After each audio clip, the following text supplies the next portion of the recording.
Hello everyone, how are you? I hope you all doing very great. It's me Khan Rizwani and our today's topic is effect of oxidation and reduction in our everyday life. Class 10th का first chapter oxidation and reduction पढ़ने के बाद अब हम इनके effects के बारे में पढ़ेंगे जो हमारे रोज़मर्रा की ज़िंदगी में ऑक्सीडेशन एंड रिडक्शन रिएक्शन कैसे अफेक्ट करती है हमारे लाइफ को। तो स्टूडेंट, ऑक्सीडेशन हमारे लाइफ में बहुत इफ़ेक्ट करती है। हमारे फूड में इसका इफ़ेक्ट हमें देखने को मिलता है, मेटल्स पे इसका इफ़ेक्ट हमें देखने को मिलता है। फॉर इंस्टेंस, अगर मेटल पर ऑक्सीडेशन होता है, मेटल पर अगर ऑक्सीडेशन होता है मतलब मेटल आपका करोड हो रहा है, तो इसके प्रोसेस को हम करोजन बोलते हैं। स्टूडेंट, आपका मेटल सपोज करो सड़ रहा है, ठीक है, तो हम बोलते हैं हमारा मेटल करोड हो गया और इसके होल प्रोसेस को हम करोजन बोलते हैं। मैं डिटेल्स में इस वीडियो में आगे मैं बताऊंगी, करोजन के प्रोसेस सब बताऊंगी, डेफिनेशन भी बताऊंगी, अब बस वीडियो में बने रहें।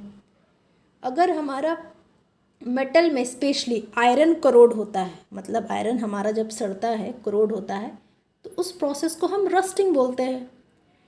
अगर हमारा सिल्वर स्पेशली अगर हमारा सिल्वर करोड हो रहा है तो हम उसे टार्निश बोलते हैं और उसके होल प्रोसेस को टार्निशिंग बोलते हैं। आपने देखा होगा आपके घर में आपकी बिग सिस्टर है या मदर है, वो सिल्वर के ऑर्नामेंट्स पहनती है, तो 1 साल 2 साल 3 4 साल के बाद आप देखोगे वो सिल्वर का कलर चेंज होने लगता है। जो ब्राइट वाइट कलर होती है उसका कलर चेंज होकर के वो ब्लैक कलर में कन्वर्ट होने लगता है। तो ये कुछ नहीं है स्टूडेंट, ये बस सिल्वर का टार्निशिंग है। सिल्वर टार्निश हो जाता है, कैसे होता है, क्यों होता है, इस वीडियो के बीच में हम पढ़ेंगे। अब यहाँ पर देखना, कई बार ऐसा होता है आप खाने को या रोटी को 1-2 दिन बाहर खुले छोड़ दो तो वो खाना सड़ने लगता है। हम उसे बोलते हैं हमारा फूड रेंसिड हो गया है, हमारा फूड सड़ गया है, और इस होल प्रोसेस को हम रेंसिडिटी बोलते हैं। स्टूडेंट, आप यहाँ पर ज़रा देखना, कलर पर देखना, मेटल में स्पेशली कॉपर क्रोड होने के बाद ग्रीन कलर में कन्वर्ट हो जाता है, आयरन क्रोड होने के बाद ब्राउन कलर में कन्वर्ट हो जाता है, सिल्वर क्रोड होने के बाद ब्लैक कलर में कन्वर्ट हो जाता है। तो ये सारे कलर्स थे after corroding of certain metals. And corrosion, rusting, tarnishing, ये सारे रिडॉक्स रिएक्शन की कैटेगरी में आते हैं। स्टूडेंट, अब क्रोजन पर बढ़ते। क्रोजन कहते हैं किसको student? The phenomenon due to which metals are slowly eaten away by the reaction of air, water और chemical present in the atmosphere.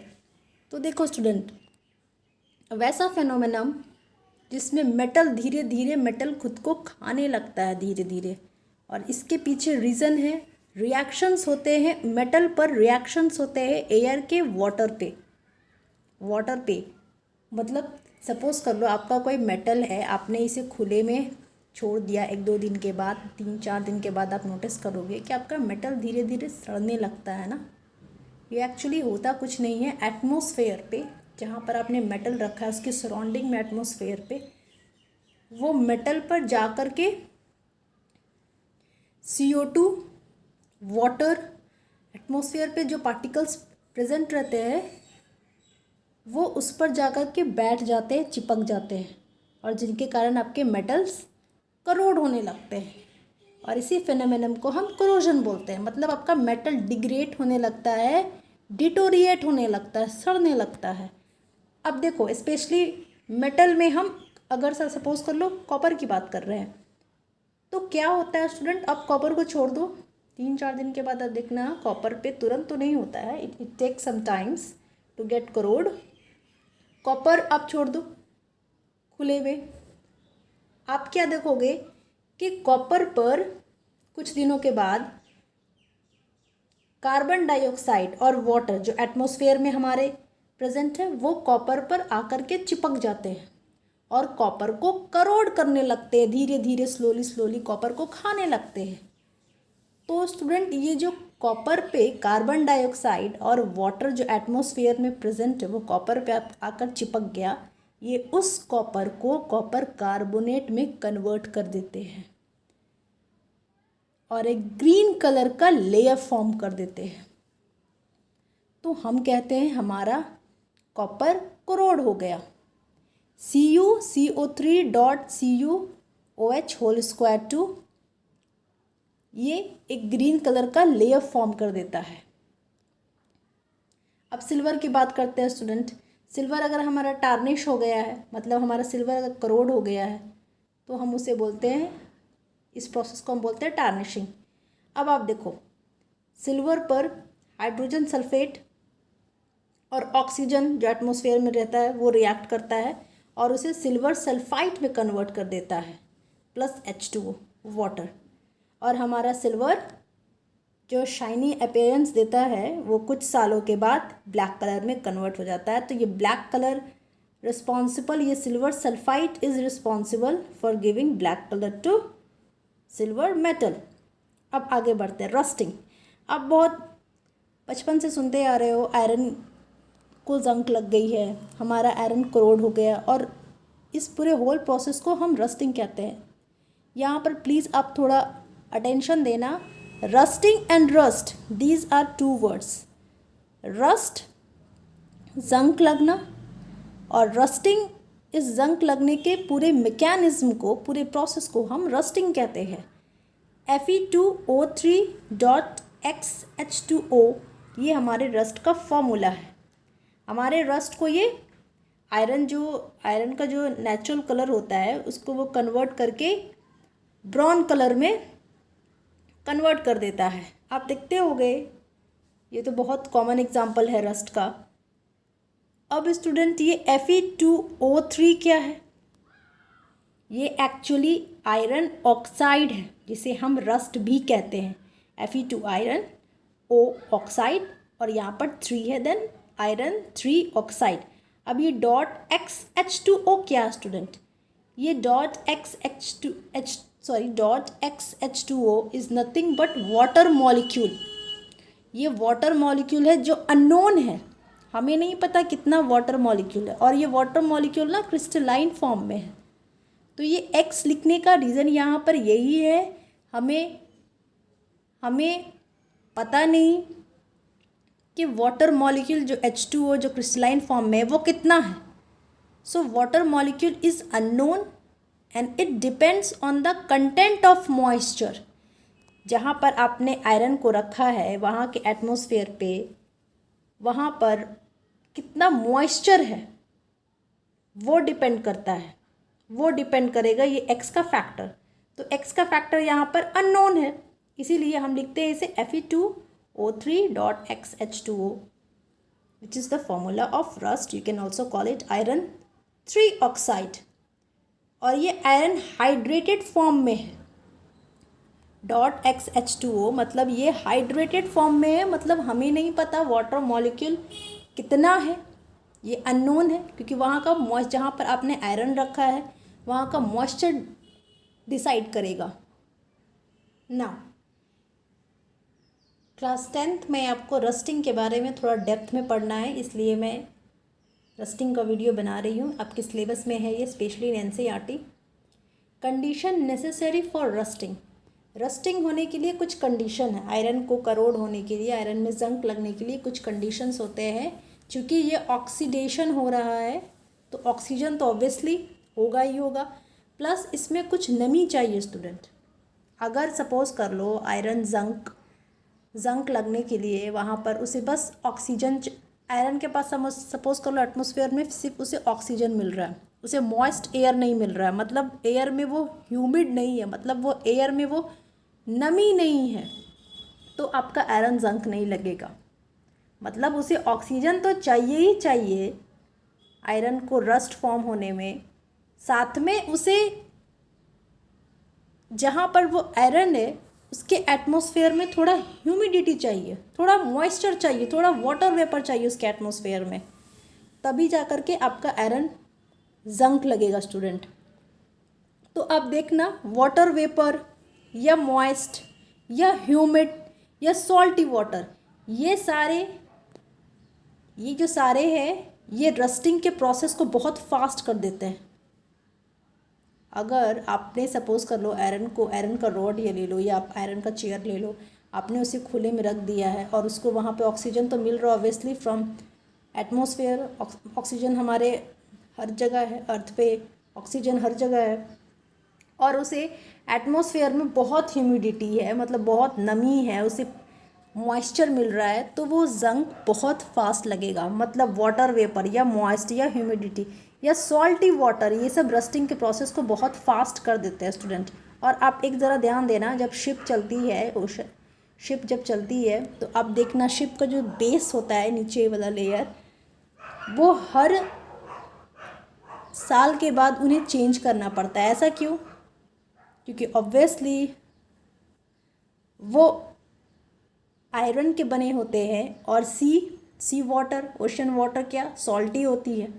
तो सॉल्टी वाटर क्या करते हैं, रस्टिंग के प्रोसेस को बहुत फास्ट कर देते हैं। तो इसमें हेवी लॉस ऑफ मनी भी होती है ईयरली, उन्हें एनुअली शिप का वो बेस चेंज करना पड़ता है। और एक बात आप देख लेना, अगर आयरन पे रस्ट का फॉर्मेशन हो गया है तो ये आयरन का वेट को इंक्रीज़ कर देता है। आयरन का जो नेचुरल, उसका जो पहले से जो वेट था वो वेट को बढ़ा देता है रस्टिंग। जंग जब भी आयरन पर लगता है तो वो आयरन का वेट को इंक्रीज़ कर देता है। अब स्टूडेंट हम बढ़ते हैं मैकेनिज्म ऑफ रस्टिंग पे। क्लास 10th के सिलेबस में ये रस्टिंग का थोड़ा डेप्थ में है। तो रस्टिंग का फॉर्मेशन कैसे होता है स्टूडेंट, आप देख लेना, मैंने बताया था क्रोजन, टार्निशिंग, रस्टिंग, ये सारा रिडॉक्स रिएक्शन है। तो रस्ट का यहाँ पर आप फॉर्मूला देख लो, Fe2O3.XH2O, जिसे रस्ट हम आयरन ऑक्साइड कहते हैं। तो रिडॉक्स रिएक्शन है। चलिए हम इसमें देखते हैं यहाँ पर कहाँ पर ऑक्सीडेशन और रिडक्शन हो रहा है। नो सी स्टूडेंट, इसमें होता क्या है, Fe जो आयरन है वो 2 इलेक्ट्रॉन लूज करता है। सपोज करो 1 मोल ऑफ आयरन में 2 इलेक्ट्रॉन लूज हो रहे हैं। तो आपने पढ़ा है लॉस ऑफ इलेक्ट्रॉन किसे कहते हैं, ऑक्सीडेशन। अगेन यहाँ पर हमें पता चल रहा है यहाँ पर ऑक्सीडेशन हो रही है। ओके ठीक है। नाउ 2 मोल ऑफ आयरन, तो 2 मोल ऑफ आयरन, क्योंकि रिएक्शन एक मोल एक की नहीं होती, कई सारे मोल्स की रिएक्शन होती है। तो 2 mole of iron 4 electron loss करेंगे। मतलब आयरन खुद में से 2 इलेक्ट्रॉन दे देता है। तो लॉस ऑफ इलेक्ट्रॉन मतलब इलेक्ट्रॉन का लॉस हो गया, तो ऑक्सीडेशन। तो 2 मोल ऑफ आयरन में 4 इलेक्ट्रॉन का लॉस हो गया, मतलब 2 Fe पर +2 चार्ज आ गया। अब ये जो आयरन ने जो इलेक्ट्रॉन लॉस किया, ये इलेक्ट्रॉन कहाँ गया, एटमॉस्फेयर में चला गया क्या? यस, ये इलेक्ट्रॉन एटमॉस्फेयर में चला गया और एटमॉस्फेयर में ऑक्सीजन प्रेजेंट है और वाटर प्रेजेंट है। और ये 4 इलेक्ट्रॉन जो कि 2 मोल ऑफ आयरन ने रिलीज़ की थी, खुद में से निकाला था, वो जा कर के एटमॉस्फेयर में ऑक्सीजन और वाटर से रिएक्ट हो जाते हैं, जुड़ जाते हैं वो, और वो 4 हाइड्रोक्साइड बना लेते हैं OH पे, और माइनस चार्ज आ जाता है। तो यहाँ पर क्या हुआ स्टूडेंट, मतलब ऑक्सीजन और जो वाटर है वो खुद पर इलेक्ट्रॉन का, हाँ स्टूडेंट, 2 मोल ऑफ जो आयरन है वो 4 इलेक्ट्रॉन खुद में से निकालता है। ओके, 4 इलेक्ट्रॉन का लॉस हो जाएगा और वो एटमॉस्फेयर में रिलीज हो जाएगा, ये 4 इलेक्ट्रॉन। और लॉस ऑफ इलेक्ट्रॉन हम जानते हैं ऑक्सीडेशन, ये एटमॉस्फेयर में रिलीज हो गया। अब ये 4 electron will go to atmosphere, और एटमॉस्फेरिक एयर में जाएगा, और एयर में ऑक्सीजन है, नमी है, मॉइस्चर है, वाटर है। तो मतलब ये ऑक्सीजन और वाटर से ये 4 इलेक्ट्रॉन है, ये जा कर के उस पर चिपक जाएंगे, मतलब ये गेन कर लेगा, तो 4 हाइड्रोक्साइड बना देगा। और ये रिडक्शन प्रोसेस है। तो ये ऑक्सीजन एंड वाटर ने क्या किया, इसने 4 इलेक्ट्रॉन का गेन कर लिया, और हमें पता है gain of electron is reduction. तो यहाँ पर हमें पता चला ऑक्सीडेशन भी हो रहा है, क्योंकि आयरन ने 2 इलेक्ट्रॉन लूज कर दिए हैं। और 2 mole of iron, 4 electron lose कर दिए हैं। और ये इलेक्ट्रॉन जो लूज़ हुए हैं ये एटमॉस्फेरिक एयर में गए। एयर में ऑक्सीजन है, मॉइस्ट एयर है, उसमें वाटर ड्रॉपलेट्स होंगे। तो ये ऑक्सीजन एंड वाटर ने वो 4 इलेक्ट्रॉन को गेन कर लिया, मतलब गेन ऑफ इलेक्ट्रॉन रिडक्शन हो गई। तो हमें पता चल गया ये ऑक्सीडेशन एंड रिडक्शन रिएक्शन है, मतलब ये रिडॉक्स रिएक्शन है। ओके, अब हम इक्वेशन 1 एंड इक्वेशन 2 को स्टूडेंट एडिशन करते हैं। इसका एडिशन करने के बाद हमें रस्ट का फॉर्मूला मिल जाएगा। तो क्या हुआ student, equation 1 2Fe 4E minus electron arrow 2Fe plus 2 और नीचे O2 plus H2O plus 4E minus arrow 4OH minus मतलब स्टूडेंट ये 2 मोल ऑफ आयरन ने 4 इलेक्ट्रॉन को लूज़ कर दिया और ये एटमॉस्फेयर में जा कर के ऑक्सीजन और वाटर ने गेन कर लिया। मतलब इधर ऑक्सीडेशन हो रहा है और इधर रिडक्शन हो रहा है। अब इसे हम ऐड कर लेंगे स्टूडेंट। तो आप देखना 2Fe प्लस O2, ये प्लस हो गया, opposite charge cancel out each other,